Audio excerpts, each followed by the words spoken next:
York City, and welcome to Mental Health Wellness Wednesday. So September, this is the last Wellness Wednesday that we're going to be talking about suicide prevention, since it's Suicide Prevention Month, although we will be talking about suicide and suicide prevention in, I'm sure, future videos. So if you've been following, then you know we talked a lot about anxiety and the role of anxiety in suicidal ideation. Last week we talked about warning signs that people may be exhibiting, and at least three things that you could do, which is one, listen without judgment and being curious about what they're saying, and being direct and asking the questions, particularly if they want to kill themselves. And then three, getting them to professional help and making sure that they follow through with that. That's really important. So I wanted to share with you actually the work that I do with some of the people that I see who have suicide ideation. So several years ago, I was at Barnes & Noble's and their bargain book discount section, and I found this book called Get Out of Your Mind and Into Your Life. It was a workbook on acceptance and commitment therapy, which I had never heard about, but I realized after probably, I think maybe 6 months or a year, when I actually finally looked at the book, that it was life-changing, not only for my patients, but for myself as well. So one of the first things that they talk about in the first chapter is pain and suffering of humans, right? And we've talked about this before, that pain is inevitable in life. It's one of the three truths of living on this earth, that there's going to be uncertainty, there's going to be constant change, and there's going to be pain. They also talk about suffering and how suffering actually can be increased by the way we perceive that experience of pain. And you know, when we're talking about like somebody who has like suicide ideation and suicidal thoughts, suicidal behaviors, or self-interest behaviors, you know, really what they're doing is they're suffering in some way, shape, or form. And it's very challenging for them to be able to diffuse from those suicidal thoughts, or to diffuse from that behavior. And so what acceptance and commitment therapy actually helps us to understand is that you need to accept all the different feelings that you have and all the different parts of you that there are. And there are tons of parts of us. There are tons of feelings that we have. And what we end up doing is this experiential avoidance, which is we avoid experiences that will cause us more like pain and trauma, which oftentimes are the thoughts that we have. So the thoughts and the feelings that we have, will avoid feeling those feelings, we'll avoid trying to think those thoughts, because we will feel too upset and overwhelmed. So what acceptance commitment therapy talks about is kind of just accepting those thoughts, accepting those feelings. You know, I've talked about this before, is like, you know, most people have had thoughts of wishing that they were dead or wanting to kill themselves at some point in their lives. You know, like we talked about, pain is inevitable, right? You know, you're going to lose somebody. You're going to feel like, oh my God, like how am I going to live out without that person?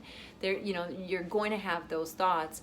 You might act on them. Well, hopefully you don't act on them, and most people don't act on them, but those thoughts are there. And when you fuse to the thoughts, which is called cognitive fusion, that's when you're more likely to act on those thoughts. When you defuse from those thoughts is when you're less likely to act on them, because you can see them for what they are, that they are a thought, that they're a feeling, and that you are really just an overall being kind of experiencing that thought and feeling, but you're not that thought and feeling. And that's why I think acceptance and commitment therapy is a very helpful treatment for people who are depressed, who are anxious, who are suicidal. It encompasses cognitive behavioral therapy with a lot of mindfulness and meditation, and kind of understanding how your mind works and how crazy our minds are, in terms of, you know, thinking about like our emotions and our thoughts, and constantly kind of like obsessing about things, and which is what the default mode network, right? So getting on that default mode network. So, you know, with acceptance and commitment therapy, you learn that avoiding is not good. Accepting is helpful and better in terms of being able to understand yourself with curiosity. diffusing from your thoughts and feelings, again, with curiosity, saying, oh, wow, it's interesting that I'm thinking that I want to jump from this building.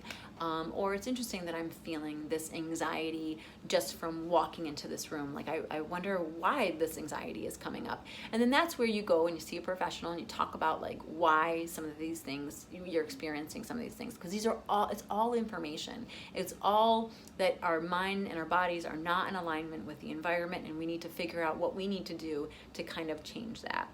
And the commitment part of the acceptance and commitment therapy is actually committing to making those changes.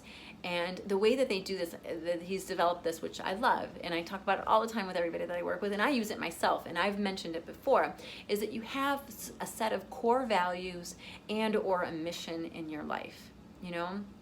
So if your core value is, you know, that your family is very important to you, so then, you know, you commit to like making that important to you. So even though you might be feeling anxious about like picking up your grandson from school, it's more important that your grandson sees you being there for him when he gets out of school than your anxiety. Like, that's bigger. So if you can think about it like that, based on what your core values are, that could be very helpful in terms of like actually accepting your feelings, but then still going ahead with the behaviors that are in alignment with what your values are. So I always talk about my values. I'll bring them up again because I really have like thought a lot about this, but my values are being loving. Oftentimes, if I'm walking down the street and someone's smoking in front of me, I will start cursing in my head. That's right, I do. I'll start cursing in my head, and then I'll say to myself, Victoria, is that a loving thought? No, it's not a loving thought. Why do you think the person is smoking? Well, they're probably anxious. They have an addiction to smoking. And, this is just the way that they have been able to deal with their emotions and how they feel. And, it's okay. And then that kind of calms myself down so that I'm not like getting so agitated and so upset and feeling like I'm personally like being offended by somebody smoking. So like living towards whatever those values are that you have. So acceptance and commitment therapy, I'm gonna put a link to a website where you can learn more about acceptance and commitment therapy, because I think it's very helpful for not only suicide ideation and behaviors and thoughts and all these things, but it's helpful for just living a more purposeful and meaningful life, which is at the end of the day why we're all here. Thank you so much for tuning in, and I will see you next week. Take care. Bye.